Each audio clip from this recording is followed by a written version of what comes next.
everyone, welcome back to Sunny Life channel. Thank you so much guys for tuning in. I'm here to update you of what is going to happen on Isibaya from the 6th to the 10th of July 2020. On Monday, Duma and Thando find themselves in a life-threatening situation.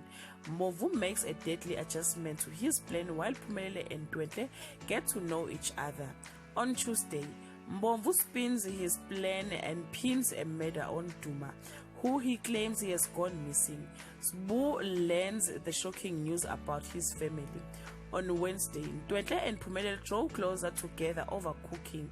Caesar tried to get Mbovu under control. On Thursday, Mandla decided to fix Samsoni and Sbu's relationship by making the ultimate sacrifice. Thandi gets an awesome gift from Sbu. An argument with Jabu lands Thokozani in a dangerous situation. On Friday, Ntwentle witnesses Phumelele talking to Fenyang. Caesar works out where Ntwentle is hiding and Mbovu wants her back. Guys, this is all I have for today. You can leave your comment below and share your thoughts. Till we meet again, I love you so much guys. Bye.